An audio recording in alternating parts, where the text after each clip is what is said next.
말씀은 요한복음 4장 17절부터 30절 말씀입니다. 네, PPT는 없고요. 주보에 보시면 안쪽에 저희 말씀이 내용이 적혀 기록되어 있습니다. 요한복음 4장 17절로 30절까지 말씀을 우리 함께 보도록 하겠습니다.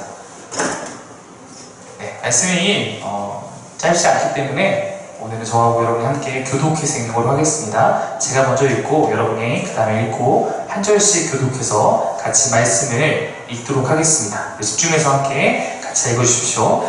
여자가 대답하여 이르되 나는 남편이 없나이다. 예수께서 이르시되 내가 남편이 없다는 말이 옳도다. 너에게 남편이 다섯이 있었고 지금 있는 자도 내 남편이 아니니 내 말이 참되도다. 여자가 이르되 주여 내가 보니 선지자로소이다. 우리 조상들은 이스라엘에서 예배하였는데 예수께서 이르시되 여자여 내 말을 믿으라. 이 산에서도 말고 예루살렘에서도 말고 너희가 아버지께 예배할 때가 이르리라. 너희가 지속하는 것을 예배하고 그냥 것을 예배하느니 이는 구원이 너희에게 있어 함이라. 아버지께 참되게 예배하는 자들은 영과 진리로 예배할 때가 오나니 곧 이때라. 아버지께서는 자기에게 이렇게 예배하는 자들을 찾으시느니라. 하나님은 영이시니 예배하는 자가 영과 진리로 예배하시니라. 여자가 이르되 메시아 곧 그리스도라 하는 이가 오실 줄 내가 아노니 그가 오시면 모든 것을 우리에게 알려주시리이다. 예수께서 이르시되 내가 말하는 내가 그라 하시니라. 이때 이스라엘에 돌아와서 예수께서 여자 말씀하신 것을 이상히 여겼으나 무엇을 구하시나이까 어찌하여 그와 말씀하시나이까 묻는 자가 없더라. 여자가 물고기를 버려도 문대로 들어가서 하나님께 이르되 내가 행한 모든 일을 내게 말하는 사람을 와서 보라. 이는 그리스도가 아니냐 하니 그들이 동네에 나와 있으리로다. 아멘. 우리 신경 목사님 나오셔서 말씀 좀 해주셔서 우리 박수로 여기서 한번 맞이하면 좋겠습니다. 네, 박수 한번 해주겠습니다.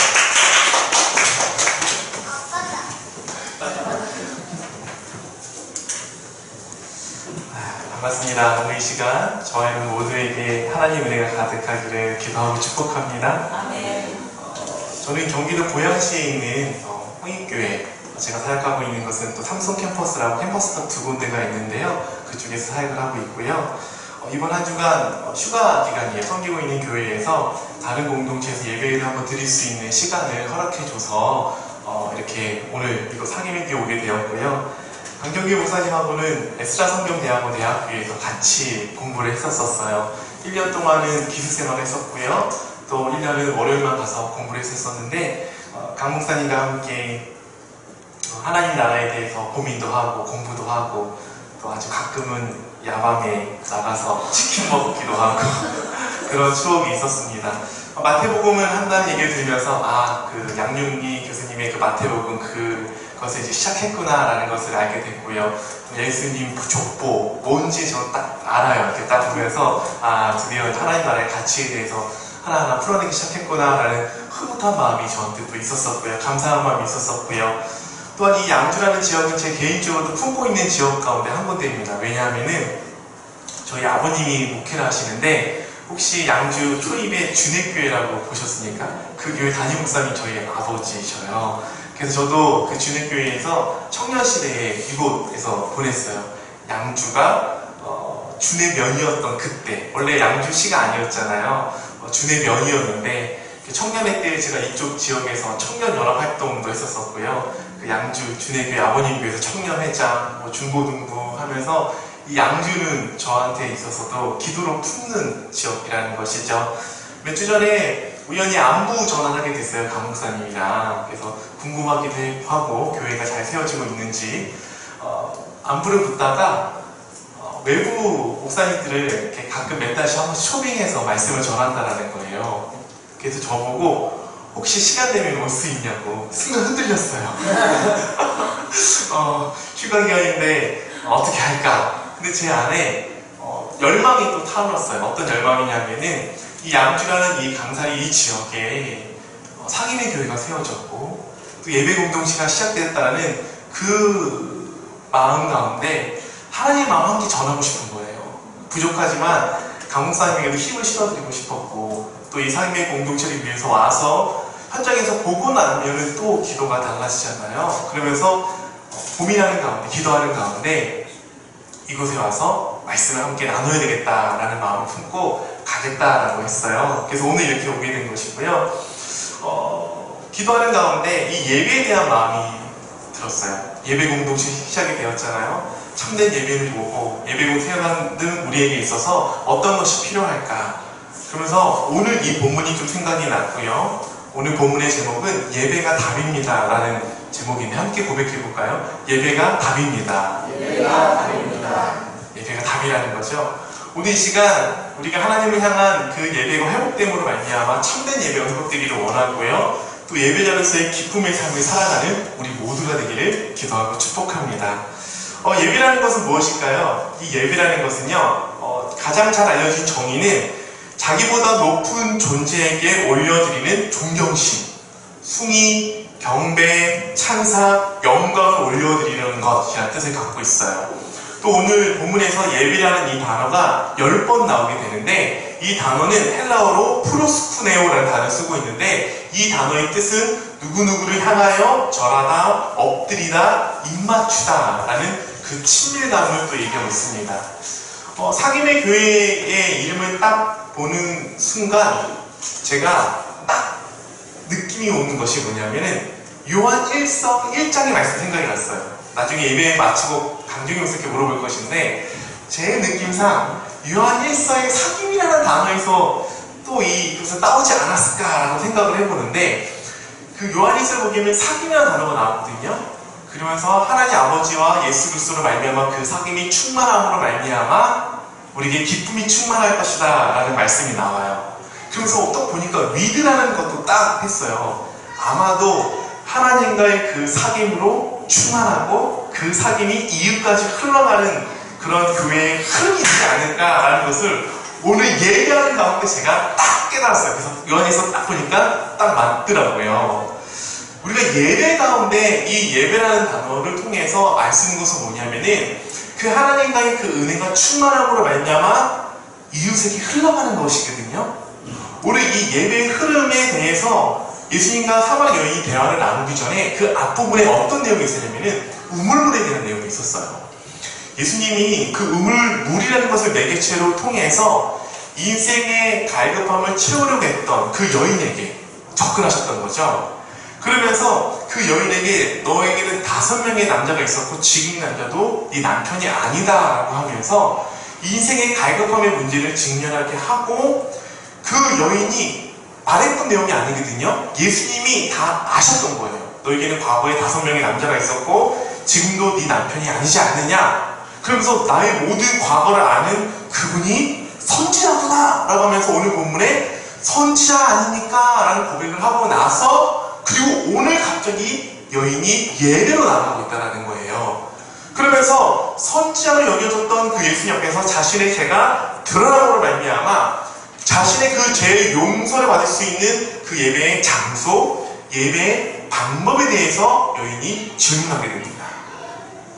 그러자 예수님께서는 그 여인에게 예배의 장소가 아니라 바로 예배의 방법, 즉 참된 예배자는 어떻게 예배를 드려야 되느냐라는 참된 예배에 대해서 풀어주시작하는 거예요.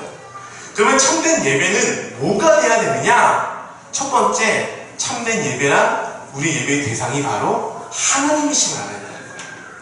우리가 오늘 이 자리에 모여서 예배를 드렸잖아요. 지금 이 시간에 한국교회 안에서만 또 전 세계에서 이 주일을 맞이할 때에 예배를 드리잖아요.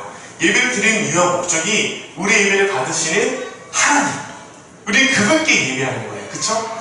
그분께 예배함으로 말미암아 그분이 만지시고 치유하시는 그분께. 오늘 제가 또 감사했던 것은 우리 강 목사님이 예배에 집중하는 사람이신 것 같아요. 왜냐하면 그냥 찬양 드리지 않게 해요. 일어나라 그래요. 그쵸? 일어나서 뭘 하는 거죠? 하나님께 집중을 하는 거예요. 저희 공동체 사실은요, 일어나서 찬양하는 주일날이요. 그래서 저 너무 좋았어요. 일어나서 찬양하는 그 시간이 너무너무 좋았어요. 우리 예배를 받으시는 분이 하나님이시잖아요. 오늘 본문을 보게 되면 21절 말씀 다시 한번 보면요, 이렇게 말씀이 기록되어 있는데요. 제가 빨간색으로 좀 표시해봤어요. 예수께서 이르시되 여자여 내 말을 믿으라. 이 산에서도 말고 예루살렘도 말고 너희가 어느 때가 온다고요? 아버지께 예배하는 때가 온다는 거예요. 예배의 대상이 여인은 자신의 죄의 용서, 그러니까 자신이 죄가 드러났잖아요. 그럼 선지자 앞에서, 선지자 같은 그 예수님 앞에서 내 죄가 드러났기 때문에 이 죄의 용서를 받는 것이 사마리아인 예배드리는 그린 심산인지 아니면 유대인 예배드리는 예루살렘에서 예배를 드릴 때 내 죄시술을 받는 거 아닙니까? 라는 질문 앞에서 이것저것이 아니라 바로 누구께? 아버지께 예배하는 때가 온다라는 거예요. 또 나오는 21절 하반절을 보게 되면요, 너희가 아버지께 예배할 때가 오나니, 아버지께 예배할 때가 오나니. 22~3절 하반절도 보면은요, 아버지께서는 자기에게 이렇게 예배하는 자들을 찾으시니라. 누구를 찾느냐? 아버지께 예배하는 자들을 찾는다라고 분명히 말씀하세요. 예수님이 어느 때가 다가오고 있느냐라고 말씀하시느냐, 사마리아인 예배를 드리고 있는 그 그린 심산이 아니고 유대인이 예배드리고 있는 그 예루살렘이 예배드리는 거기에 예배 장소가 아니라 중요한 것은 예배의 대상 대신에 하나님께 온전히 예배드리는 그때가 돼야 된다라는 것을 말씀하고 있습니다. 한국교회 안에 한때 논란이 됐던 용어 가운데 예배를 드리러 오냐, 예배를 보러 오냐, 예배를 하냐, 예배하다, 예배보다, 예배드리다, 이 용어 때문에 많은 얘기가 있었어요. 저도 청년일 때요, 전사님한테 그냥 전사님 혼난 적이 있어요. 예배 보러 왔다 그래요. 혼났어요. 예배를 왜 보러 오냐? 예배를 드리려는 거지. 자, 여러분 오늘 예배 보러 오셨어요? 예배 드리러 오셨어요? 예배 하러 오셨어요? 네. 뭔가 막 말을 못하겠죠? 네. 예배 드리러 오신 거 맞죠? 네. 근데요, 여기에는 이 표현에 대해서 여러 가지 논란이 있어요. 한동안에는 예배 보다는 표현을 많이 하다가 예배 드리다라고 했는데, 그 동화 작가 가운데, 강아지동이라는 유명한 기독교 동화 작가 가운데 권정생 선생님이 오히려 예배 보다는 표현이 합당하다는 얘기를 하고 있는 거예요. 이게 뭔가라고 제가 살펴보니까 이 보다라는 단어 속에는 참여한다, 그리고 보살핀다는 뜻이 있다는 거예요. 예를 들어서 우리 어르신들이요, 잔치집에 갈 때 잔치 보러 간다, 그리고 상주 보러 간다, 뭐 이렇게 표현을 자주 하셨어요. 잔치 보러 간다라는 것을 단순히 그냥 잔치에 구경하러 간다는 의미가 아니었고요. 거기에는요, 모자라는 이웃을 도와준다는 의미가 있었어요. 그리고 함께 축하하고 함께 기뻐한다는 거죠. 그리고 옛 어르신들이 거기에서 말미암아 예배 보러 갔다는 것은 단지 예배를 본다는 의미가 아니라 성도들과 함께 교제를 나누고 그런 의미로 또 예배를 보러 간다는 뜻을 얘기한다는 거죠. 그러면서 또한 예배 봅시다라고 하는 거기에 단순히 예배를 구경하는 것이 아니라 성도의 교제가 내포되어 있다는 거예요. 또 하나 논란이 있는데요, 예배하다라고 막다라고 주장하는 사람들이 있어요. 왜냐하면은 이 예배하다라고 막다라고 주장하는 사람들은 예배 드린다라는 이 의미에 예배의 의미, 예수님께 우리 주님께 드린다는 의미가 있다는 거예요. 그래서 예배 드린다라는 것은 맞춤법이 2번 들어가서 이중 맞춤법으로 말미암아 올려드린다는 것을 2번 표현하기 때문에 맞지 않는다라는 거예요. 그러면서 이 예배 드린다라는 것을 좀 맞게 표현하려면 예배를 드린다, 명사용 써서 기도를 드린다, 이것은 가능한 표현이라고 얘기를 하고 있어요. 하지만 언어 속에는요, 그 문화적 시대의 배경으로 말미암아 그 의미의 내표 변천 과정이 있듯이 무엇이 맞았다 틀렸다라는 것을 판단하는 것이 참 쉬운 일이 아니라는 거예요. 일반적으로 사용하다 보면 또 그것이 맞게 돼요. 저희 아이들이 초등학생들인데요, 제가 배웠던 띄어쓰기랑 그리고 맞춤법이 틀려요. 지금 말하는 대로 쓰더라고요. 많이 이렇게 틀린 부분이 있더라고요. 그것처럼 하나님을 예배하는 데 있어서 어떤 용어나 표현, 이것이 맞는가 틀린 것인가, 이것을 고민하는 것은 참 소중한 것이 맞아요. 그런데 그 토론의 가장 근본적인 중심이 어떤 것이 하나님께 가장 합당한 표현인가부터 시작된 거잖아요. 그렇죠? 그 마음의 중심이. 서로 생각이 좀 틀리다고 해서 용납할 수 있다는 거예요. 왜냐하면은 그 중심이 하나님께 어떻게 이것을 잘 표현하느냐라는 중심이었기 때문에.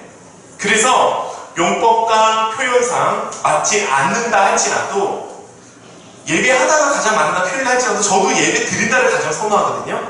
이것이 맞춤법이 2번 되는 이중 표현이라 할지라도 저는 하나님만을 높이는 열망이기 때문에 예배 드린다는 표현 틀리지 않는다고 저는 생각을 하는 거예요. 어떤 것이 정확한가, 이것이 논쟁이 별 의미가 없다라는 거예요. 그러나 표현이나 형식이 방법이 아무렇지 않아야 된다는 것은 아니에요. 근데 더 중요한 것은 예배자의 마음가짐이라는 거예요. 우리에게 있어서 어떤 예배가 하나님을 기뻐하시는 예배인가? 어떤 태도가 하나님을 기뻐하는 태도인가? 어떤 기도의 내용이 합당한 표현과 내용인가? 이런 고민이 필요한 것이 맞아요. 이것이 중요하지 않다는 것이 아니에요. 그럼 더 중요한 것이 뭐냐? 이러한 고민을 하게 되는 우리 예배자, 하나님께 예배를 올려드리는 데 있어서 어떤 것이 맞는가라는 그런 고민, 그 자세가 더 중요하다라는 것입니다. 이 사마리아 여인은 선지자와 같이 자신의 가부를 보고 있는 그 예수님에게 나아가서 어떤 장소가 예배드리기 합당한 장소입니까라고 물어봤어요. 그런데 우리 예수님은 뭐라고 대답하고 있어요? 장소가 중요한 것이 아니라 하나님 영이시니 예배하는 자가 영과 진리로 예배할지니라. 예배할 자가 중요하다는 거예요. 유대인이냐 사마리아냐 이거 중요한 것이 아니라 참되게 예배하는 예배자가 중요하다는 거예요. 그러면서 우리 예수님이 갑자기 이해하기 힘든 말씀을 하세요. 22절의 말씀이에요. 같이 한번 읽어보겠습니다. 22절입니다. PPT 통해서 함께 읽어보셔도 되고요. 시작. 너희는 알지 못하는 것을 예배하고 우리는 아는 것을 예배하노니 이는 구원이 유대인에서 나뉘니라. 한 번만 더 읽어볼까요? 좀 이해하기 힘든 말씀인데요. 한 번 더 읽겠습니다. 시작. 너희는 알지 못하는 것을 예배하고 우리는 아는 것을 예배하노니 이는 구원이 유대인에서 나뉘니라. 아멘. 사마리아 여인의 입장에서 생각을 해볼게요. 그렇지 않아도 지금 자신의 감추고 싶었던 가부가 드러났어요. 5명의 남자가 있었고 지금도 네 남편이 아니다. 수치스러움과 절망감과 죄책감이 있어서 이걸 해결하고 싶어서 예배 장소를 찾았는데 근데 우리 주님이 뭐라고 말씀하세요? 너 지금 알지 못하는 것을 얘기했었어. 근데 우리는 아는 것을 얘기하고 구원이 유대인에서 나. 예수님도 유대인의 선민 세상에 빠져있는 것처럼 보이고요. 그리고 혈통적인 차별적인 반어를 얘기하고 있는 것처럼 보여요. 여기에서 예수님이 말하고 싶었던 포인트가 뭘까요? 결론적으로 말하자면 여기서 예수님이 말하고 싶었던 것은 구원의 과정과 방법, 즉 예수님으로부터만 구원이 온다라는 것이 본절의 묘지라는 거예요. 참된 예배와 구원은 오직 메시아이신 예수님으로부터 가능하다는 거예요. 근데 메시아가 혈통적으로 어디서 났다고요? 유대인에서 났다는 거예요. 로마서 3장 2절을 보게 되면은 유대인이 먼저 하나님의 말씀을 맡았대요. 그리고 그들에게서 예수님이 나오셨다라고 말씀하시는 거예요. 그렇다면은 사마리아인 너희는 알지 못하는 것을 예배하고 우리는 아는 것을 예배한다. 이것은 너희 예배는 잘못된 것이고 우리 예배는 잘한 것이다. 유대 예배가 맞는 것이다. 이것을 얘기하는 것이 아니라 구약이 예언하고 있었던 메시아적 계시에 근거한 그 예배가 참된 예배라는 거예요. 여기서 예배에서 가장 중요한 것이 예배의 대상이라는 거죠. 사람에게 새로운 생명을 얻고 더 풍성하게 누리는 그 구원의 역사가 오직 예수님으로부터 가능하다는 거예요. 예수님으로부터 가능하다는 거예요. 그 구약에서 메시아를 계시적으로 계속 말씀하셨던 그 메시아를 통해서만 그 예배가 가능하다는 것을 말씀하고 있다는 거예요.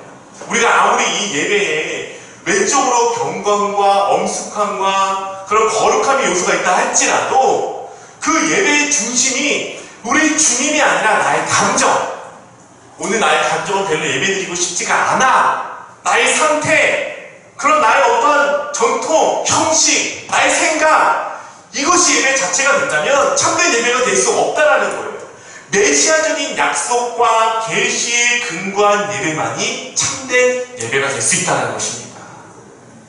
단지 메시아가 유대인에서 나오고 그 메시아가 바로 나다. 그 메시아가 나다라고 우리 주님이 스스로 밝히고 계신다는 거예요. 여기에 예배의 대상이 하나님이시라는 것을 말씀하시는데 제가 말씀 묵상하면서 굉장히 놀랬던 것이 있어요. 아까 우리가 봤던 하나님 아버지께 예배하는 때가 온다고 그랬잖아요. 그리고 지금은요, 그 메시아가 나다라고 예수님 밝히시잖아요. 또 하나님은 영이시니 예배하는 자가 영과 진리로 예배할지라. 하나님은 영, 성령님 얘기하는 거거든요. 저는 여기서 놀랐어요. 뭘 놀랬지 않아요? 삼위일체 하나님에 대해서 지금 풀고 계십니다. 하나님의 예배실을 예배하는 자가 영가지를 예배할지니라. 영이신 성령 하나님이 함께 하실 때 우리 예배를 받으시는 거거든요. 예배 드릴 때 가장 감동적인 순간이 언제인지 아세요? 성령님이 우리 마음을 두드리실 때예요. 성령님이 내 어떤 인생의 아픔의 문제와 고민이 있었을 때에 예배하는 가운데, 말씀을 듣는 가운데, 기도하는 가운데, 찬양하는 가운데 우리 성령님 우리 마음을 만지셔요. 그 수치심의 문제, 죄책감의 그 문제, 어떤 정해진 장소에서 가서 해결하는 것이 아니라 우리 예배를 받으시는 그 주님께서 어루만지시는 거예요. 내가 너와 함께하고 있다. 내가 너와 동행하고 있다. 그 성령의 감동 가운데 우리 주님께서 역사하시는 거잖아요. 결론적으로 말하자면은 우리 예수님께서 예배의 대상이 바로 삼위일체 하나님이심을 밝히시고 계신 거예요. 요한복음이요, 묵상에 보면은요, 예수님의 인성과 신성에 대해서 굉장히 많이 얘기하고 싸워요. 균형을 맞춰요. 예수님이요, 석가모니, 부처, 공자, 맹자, 이러한 선생을 뛰어넘는 신이시잖아요. 예수님을 인정하는 사람 많아요. 그쵸? 좋은 학자라고 인정하는 사람 많아요. 근데 그 예수님이 그것을 뛰어넘는 신이시라는 것을 받아들여야 되는데, 이 요한복음 기록한 이 영지주의들이 굉장히 활동을 많이 했거든요. 영적인 인정한 예수님 인성을 막 무시하는 거예요. 근데 예수님이 그분이 어떻게 신일 수 있냐는 거예요. 그래서 요한복음 1장에서 말씀이 있었느니라, 그 말씀이 곧 하나님이시라고 밝히고 있다는 거예요. 예수님이 인성과 신성을 같이 강조하고 있다는 거예요. 이것을 크게 싸우면서 주후 325년에 이 니케아회의에서 니케아 신조를 통해서 삼위일체 하나님에 대해서 밝혀 말하고 있어요.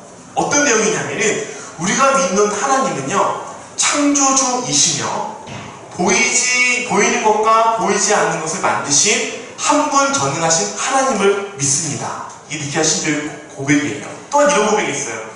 우리는 또한 하나님의 독생자이신 한 분 예수 그리스도를 믿습니다. 그는 영원 전에 성부에서부터 태어난 신 중의 신이시며 빛 중의 빛이시며 참 신 중에 참 신으로서 창조되지 않고 출생되었으며 모든 것을 창조하신 성부와 동일한 본질을 가지고 있는 분입니다. 또한 이렇게 밝혀요. 우리는 또한 성부와 성자에게서 나온 생명의 부여자 주님이신 성령님을 믿습니다. 라고 하면서 니케아 공의 중에서 삼위일체에 대해서 말씀하고 있고 확증하고 있다는 거예요. 우리가 오늘 이 시간 모여서 예배드리는 이 시간, 우리 예배를 받으시는 분은 하나님이십니다. 근데 그 하나님 앞에 성부 하나님, 창조 성부 하나님, 우리 집에 살아오셨던 그 성부 예수님, 또 우리의 마음에 감동을 주고 우리를 어루만져 주시는 성령 하나님, 그분이 우리 예배를 받으시는 분이십니다. 디모데전서 6장 15절에서 16절의 말씀 같이 한번 읽어보겠습니다. 함께 읽어볼까요? 시작. 하나님은 복되시고 유일하신 주권자이시며 만왕의 왕이시며 만주의 주시오. 오직 그에게만 죽지 아니함이 있고 가까이 가지 못할 빛에 거하시고 어떤 사람도 보지 못하였고 또 볼 수 없는 이시니 그에게 존귀와 영원한 권능을 돌릴지어다. 아멘. 그분이 우리의 주권자이시고 만왕의 왕이시고 만주의 주이신 그 주님이 우리 예배를 받으십니다. 우리 그분께 영광의 박수 올려드릴까요? 두 번째, 참된 예배란 그 삼위 하나님과의 만남입니다. 예배는 다른 것이 아니라 하나님과의 만남이라는 거예요. 이 사마리아 여인에게 있어서 우리 주님이 의도적인 만남을 가지셨어요. 그러면서 자신의 정체를 점점 드러내셔요. 우물물한 매개체를 통해서 그 여인의 갈급함의 문제를 터치하셨다면 그 문제가 이제는 예배의 영역까지 확대되고 있다는 것입니다. 이것처럼 성경에 등장하는 사람들은 반드시 하나님과의 만남, 하나님과의 마주침의 경험이 있어요. 모세 같은 경우에는요, 떨기 나무에서의 경험이 있어요. 거기서 하나님과의 만났어요. 그리고 야곱에게 있어서도요, 하나님과의 마주침, 만남으로 말미암아 그의 강교한 속임수, 그것을 하나님께서 직면하게 하셨어요. 사닥다리를 통해서 천사들을 만나게 하셨고, 그리고 또한 천사와 씨름으로 말미암아 하나님을 경험하게 하셨다는 거예요. 누구나 찬송을 부를 수 있어요. 그러나 하나님을 실제적이고 인격적으로 만나기 위해서는, 참된 예배가 되기 위해서는 다른 것이 아니라 내 자신만의 사닥다리의 경험, 내 자신만의 떨기나무의 경험, 내 자신만의 하나님의 천사와 씨름하는 경험이 있어야 된다는 것입니다. 그 자신만의 그 하나님과 인격적인 마주침의 경험이 있을 때야만 우리가 하나님을 온전히 예배할 수 있고 우리의 삶이 변화된다는 거예요. 제가요, 청년회 때에, 그 청년회 때에는 아직 목회자가 아니었어요. 방황의 시간이 잠깐 있었어요. 방황의 시간. 죄송하지만 얼굴값을 조금 한 적이 있었어요. 그 방황의 시간이 있었었는데, 또 제가 학부 때 저 음악을 전공했어요. 또 음악을 전공하다 보니까 음악하는 친구들이 또 잘 놀았어요. 그래서 당시 유행했던 이 연세대학교 앞에 있었던 콜라텍, 지금 콜라텍이 없어진 걸로 아는데 뭐 이렇게 밤새 놀고 막 2시에 들어가고 그런 적이 있었어요. 그러면 저희 부모님 목사님이시잖아요. 저희 어머님이 참 지혜로운 어머님이세요. 제가 들어가는 그때에 들어가면은 항상 말씀하시는 것 중에 하나가, 주무시다가 제가 들어온 소리를 주여 기도하는 모습 항상 보여주셨어요. 기도하는 모습.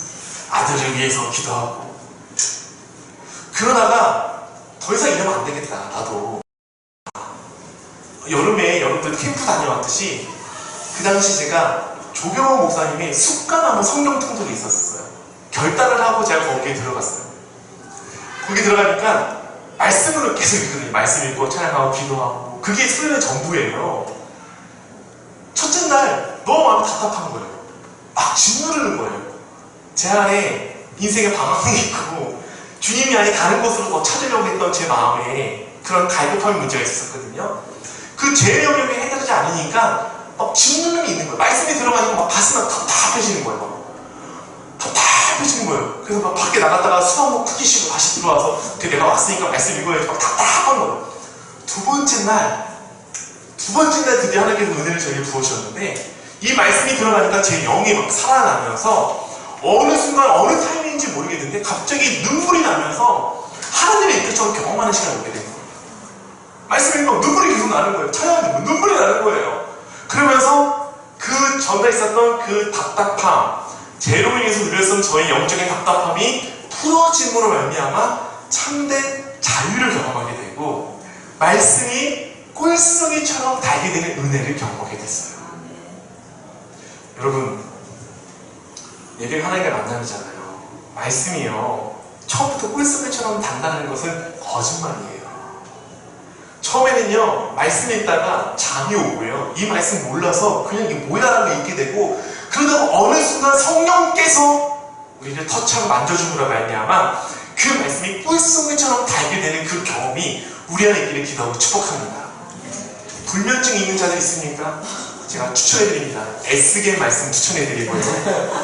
또 추천해드립니다. 이사야 말씀 읽으시면 그냥 잠이 스르릅니다.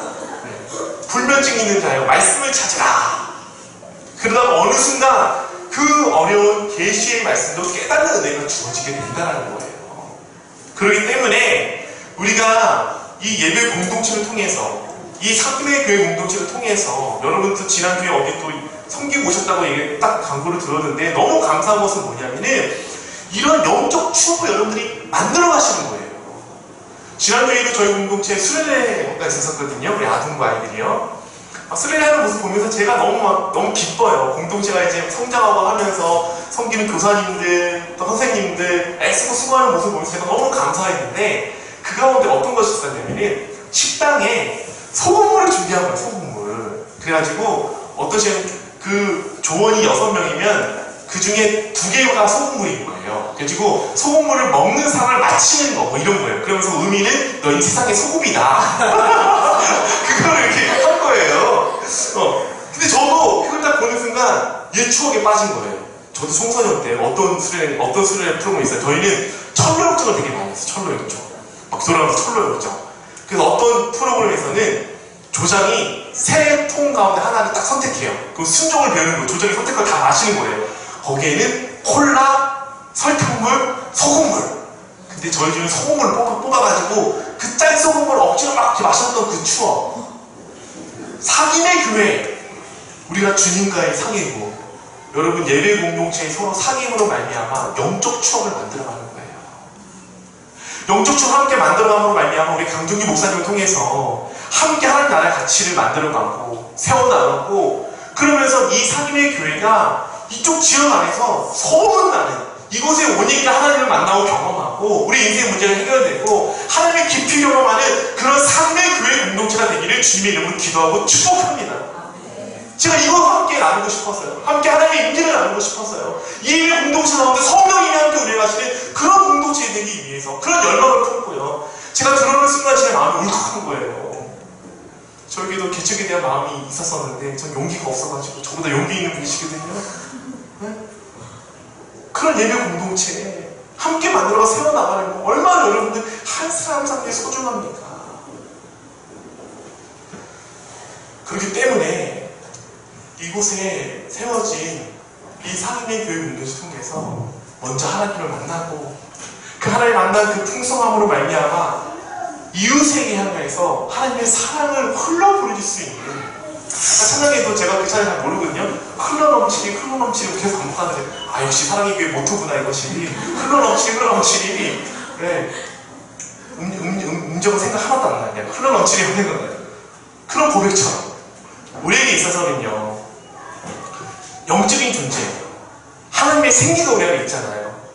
그렇기 때문에 사람이 단지 떡으로만 사는 것이 아니라고 예수님이 말씀하셨던 것, 떡의 필요성을 부인하는 것이 아니라 우리 주님이 떡이 아닌 그 하나님을 만남, 그 영적인 예배, 영적인 충족함, 영적인 만남, 그것이 있어야지만 살 수 있는 존재, 하나님과의 교제가 있어야지만 살 수 있는 존재, 우리 인간만이 유일하게 영적인 존재라는 거예요. 이것이 우리가 충만하게 태워져야지만 우리가 살 수 있는 존재가 된다는 거예요. 세 번째는요, 참된 예배라는 것은요, 하나님을 아는 깊이에 비례해서 예배가 깊어진다는 사실을 여러분 기억하셔야 돼요. 우리 예배가 깊어져야 되거든요. 근데 그 예배가 깊어지기 위해서는요, 내가 하나님을 경험한 만큼, 만난 만큼 그 예배는 깊어져요. 아까 고백의 찬양 가운데 주께 묶인 나의 모든 삶 버티고 견디게 하시네, 이 찬양을 만약에 한다고 했었을 때니, 여러분 청년의 때에 또 우리 장녀에 대해서 삶이 어려웠을 때에 그런 착각에 빠질 때가 있어요. 하나님께 묶여있는 것이 좋은데 왠지 이것이 싫어지고 세상에서 내 마음대로 사는 게 더 좋은 것 같은 착각에 빠지는 때가 아주 가끔 강준희 목사님 앞에 있는 자매님이 있는 것 같아요. 그치? 뭔지는 모르지만 제가 찍어본 거예요. 그런 마음이 엉뚱해질 때가 있어요. 근데 그것은 아니라는 것을 우리는 알거든요.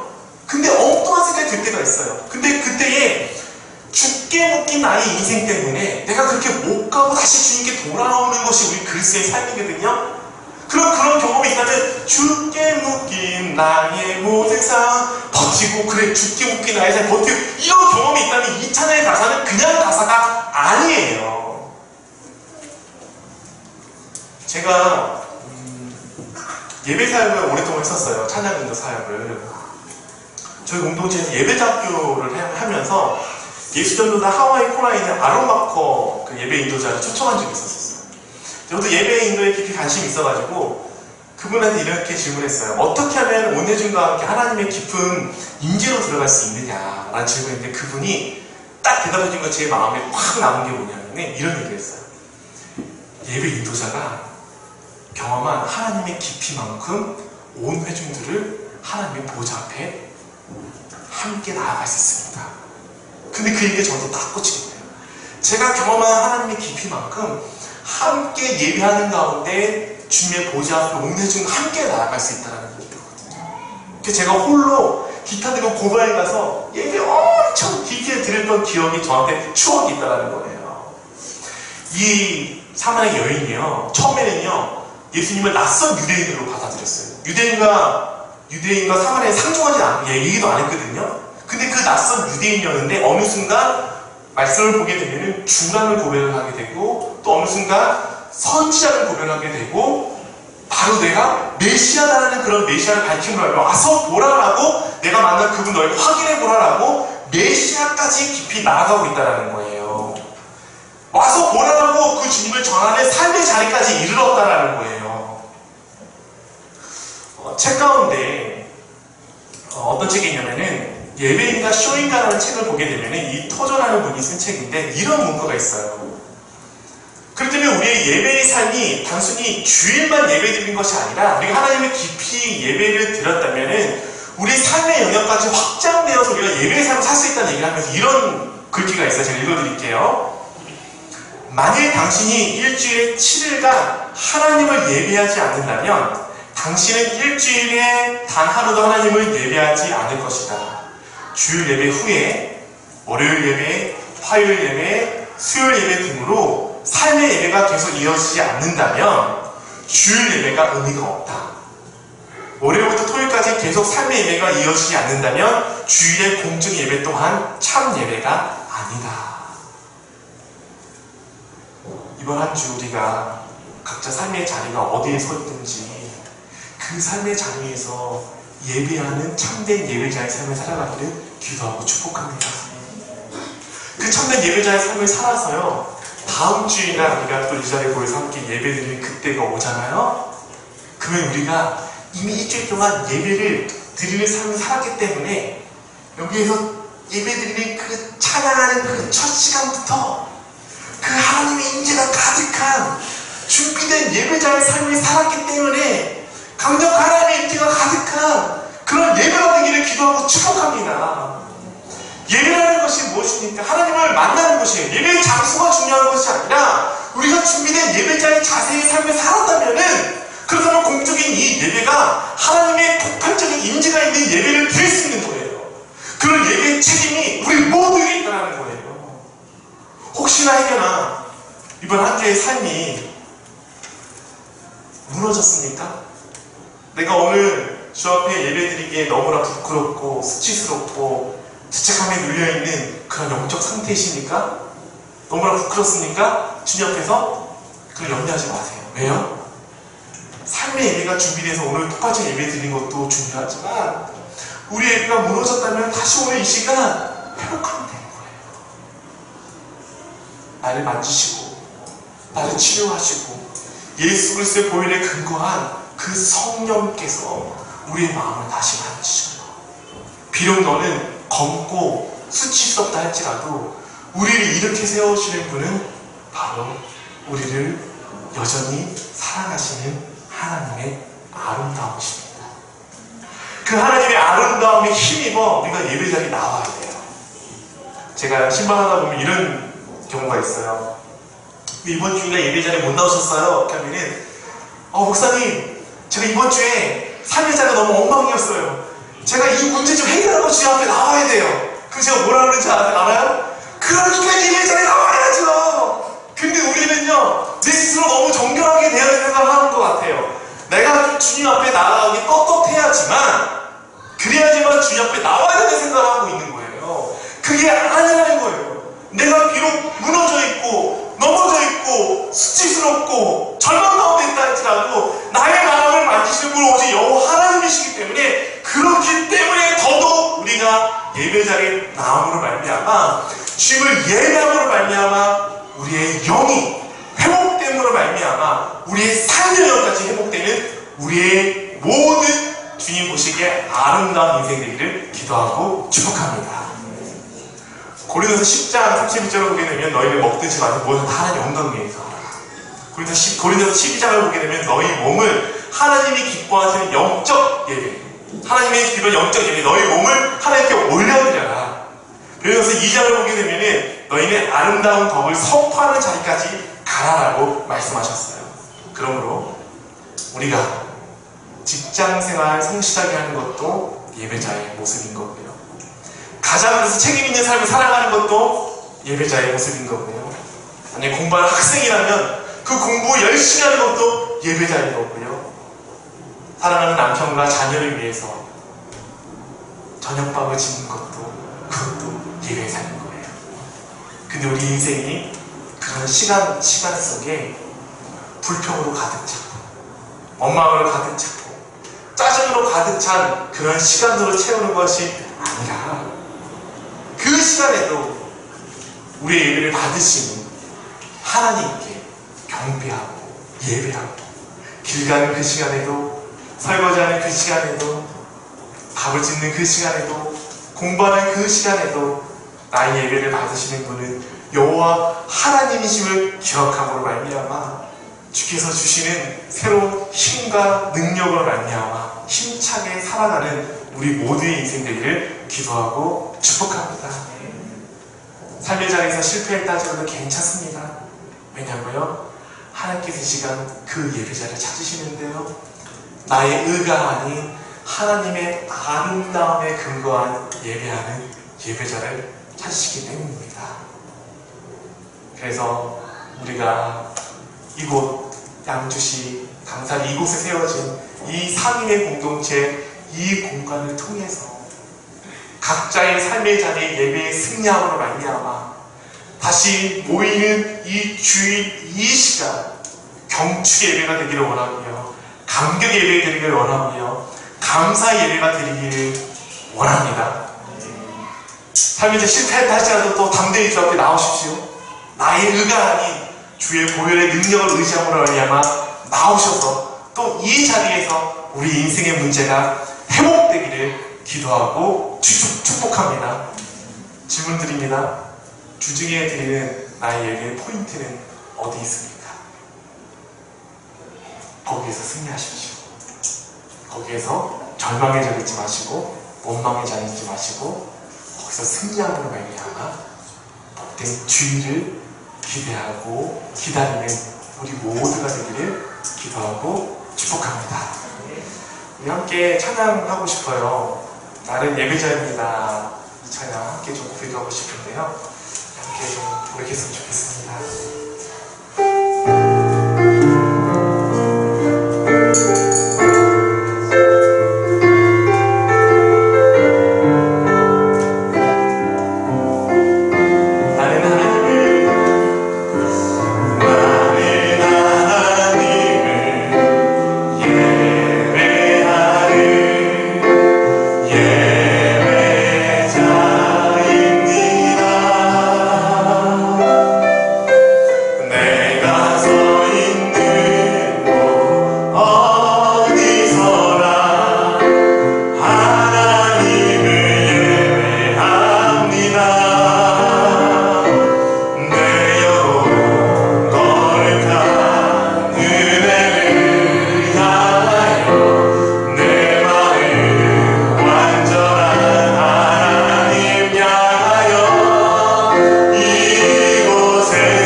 기도하고 싶은 내용이 좀 생각이 났어요. 먼저 우리가 한 주간의 삶을 좀 돌아보면서 하나님 보시기에 예배자의 삶으로서 만약에 실패했다면 다시 이 시간 기도함으로 말미암아 주님이 찾으시는 참된 예배자의 삶을 회복하기를 기도하고 축복합니다. 우리의 기도를 들으시는 분은 여호와 하나님이시고요, 또한 그 여호와 하나님이 우리를 만나기를 원하시고요, 또 우리 예배가 더 깊어지기를 원하십니다. 그리고 또한 이 공간을 함께 기도했으면 좋겠어요. 이 사림의 교회 예배부터 세운 이 공간 가운데 성령이 함께 운행하여 주셔서 이곳에 들어오는 수많은 지체들이 회복되는 은혜가 있게 하여 주시옵소서. 하나님 만나는 은혜가 있게 하여 주시옵소서. 우리가 그런 기도 제목을 안고 함께 잠깐이라도 우리 한 1분 정도 같이 좀 기도하며 나가서 기도하겠습니다. 하나님 아버지